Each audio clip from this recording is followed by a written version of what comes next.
നിങ്ങളുടെ ഫേവറേറ്റ് സീരിയലുകൾ ടിവിയിൽ വരുന്നതിന് മുൻപേ സൺ നെക്സ്റ്റ് ആപ്പിൽ കാണാം. ഇനി എല്ലാവർക്കും മുൻപേ കാണൂ.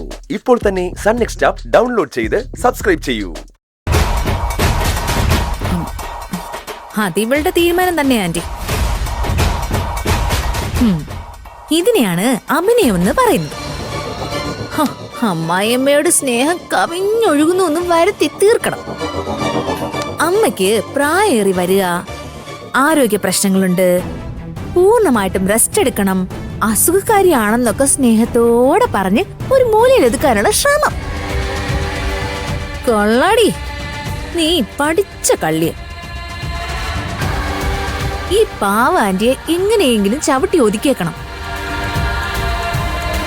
എന്നിട്ട് ഇവിടെ സർവ്വതും നീയാണെന്ന് വരുത്തി തീർക്കണം, അല്ലേ?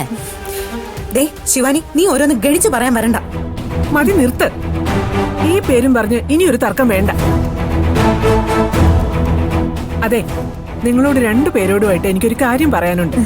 എന്തു ആന്റി? ദിനം പ്രതി ഈ കുടുംബത്തിൽ പ്രശ്നങ്ങൾ കൂടിക്കൊണ്ടിരിക്കുക. ഒന്നിൽ തൊട്ട് ഒന്നിലേക്ക് വഴക്കും വക്കാണവും പെരുകുന്നു. ഒരാൾക്ക് ഇവിടെ ഒരു മനസ്സമാധാനം ഇല്ലതായി. കൂട്ടുകാരെ പോലെ കഴിഞ്ഞിരുന്ന ഗൗതമും പ്രണവും ഇപ്പൊ ശത്രുക്കളായി. എനിക്ക് ഈ കുടുംബത്തിന്റെ ഐശ്വര്യം തിരിച്ചു കൊണ്ടുവന്നേ പറ്റൂ. ഞാനെന്താ ചെയ്യേണ്ടെന്ന് ആന്റി പറഞ്ഞാ മതി, അതുപോലെ ഞാൻ അനുസരിച്ചോളാം. ഞാൻ കുടുംബജോത്സിനെ വിളിച്ച് കാര്യങ്ങളൊക്കെ ഒന്ന് സംസാരിച്ചു.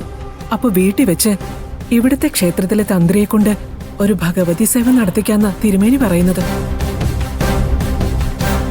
എങ്കിൽ പിന്നെ നമുക്ക് തിരുമേനിയോട് സംസാരിക്കാമേ.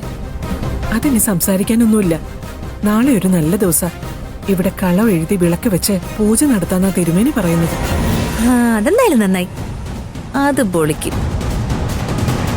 ഭഗവതി സേവയല്ലേ, കുടുംബത്തെ ബാധിച്ചിരിക്കുന്ന ചില ദുഷ്ടശക്തികളെ അകറ്റി നിർത്താൻ ഇത്തരം പൂജകളൊക്കെ നല്ലതാ. നാളെ രാവിലെ തന്നെ പൂജ നടത്തണം. അതിനുള്ള ബാക്കി ഒരുക്കങ്ങളൊക്കെ തിരുമേനി തന്നെ ചെയ്തോളും. നിങ്ങൾ ഒരു കാര്യം ചെയ്താൽ മതി, ഈ വീടാകെ ഒന്ന് തുടച്ചു വൃത്തിയാക്കണം. സഹായത്തിന് വേണേ ആരെങ്കിലും വിളിച്ചോ. ആന്റി, ഇപ്പൊ ഡീപ് ക്ലീനിങ്ങിന് ഓൺലൈനിൽ സെർച്ച് ചെയ്ത ആളെ കിട്ടും, ഞാനൊന്ന് നോക്കാം. അതൊന്നും വേണ്ട, ഈ വീട് മൊത്തം ഒന്ന് തുടച്ചു വൃത്തിയാക്കിയേ പോരെ, അത് ഞാൻ ചെയ്തോളാം.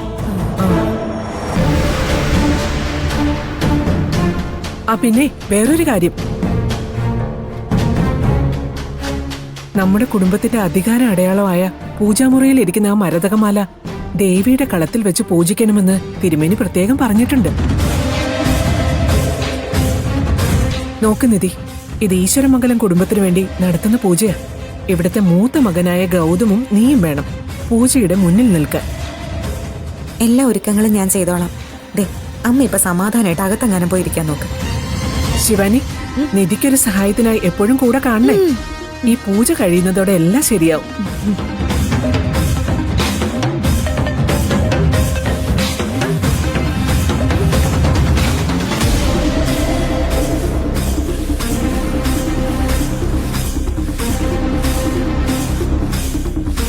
നാളത്തെ പൂജ ഞാൻ നിനക്ക് വേണ്ടി ഡെഡിക്കേറ്റ് ചെയ്യാം. നിന്റെ അവസാനത്തെ പൂജയായിരിക്കും അത്.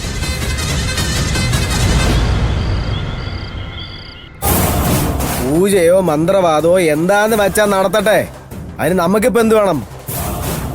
എന്താ പ്രണവേത്, നമുക്കൊരു ബന്ധം ഇല്ലാന്ന് പറഞ്ഞ് ഇത്തരം കാര്യങ്ങളിൽ നിന്ന് മാറിയിക്കാൻ പറ്റുമോ? ആ നിധി പറഞ്ഞത് എന്താണെന്ന് പ്രണവൻ അറിയാലോ. ദുഷ്ടശക്തികളെ അകറ്റി നിർത്താനാണ് ഈ പൂജയെന്ന്. അതെ, ഈ ദുഷ്ടശക്തികളെന്ന് ഉദ്ദേശിച്ചത് ആരെയാ? അതെന്നെ നിന്നെ തന്നെ ആയിരിക്കും. അതിനകത്ത് ഇപ്പൊ സംശയമൊന്നും വേണ്ട. എന്താ പ്രണവേ ഇത്?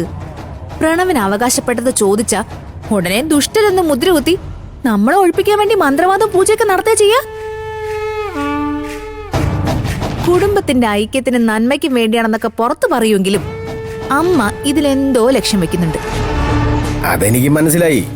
അല്ലെങ്കിൽ എന്നോടൊരു വാക്ക് പോലും പറയാതെ പെട്ടെന്ന് ഇങ്ങനെ ഒരു പൂജ തീരുമാനിക്കൂലല്ലോ. അതുകൊണ്ടാണ് ഞാൻ പറഞ്ഞത്, എന്താന്ന് വെച്ചാൽ അവര് കാട്ടിക്കൂട്ടട്ടെ. നാളെ നേരം വിളിക്കുമ്പോൾ നമ്മൾ ഇവിടുന്ന് ഇറങ്ങും. പാതിരാത്രിയിൽ അങ്ങനെ ഇങ്ങോട്ട് വന്നാൽ മതി. അപ്പോഴത്തേക്ക് അവർ ഒടുക്കത്തെ പൂജ കഴിയുമല്ലോ. എന്തൊരു വിഡ്ഢിത്ത പ്രണവി പറയുന്നേ.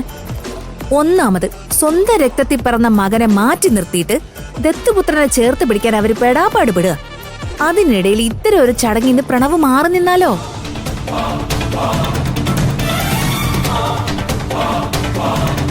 ഈശ്വരമംഗലത്തെ ഒരേ ഒരു ആൺ സന്തതിയാണ് പ്രണവ്. പ്രണവും പ്രണവിന്റെ ഭാര്യ ഇരുന്ന് വേണം ചടങ്ങുകൾക്ക് നേതൃത്വം കൊടുക്കാൻ. നമ്മളങ്ങ് മാറി നിന്ന് കൊടുത്താലേ ആ സ്ഥാനത്ത് ഗൗതമും നിധിയും കയറിയിരിക്കും.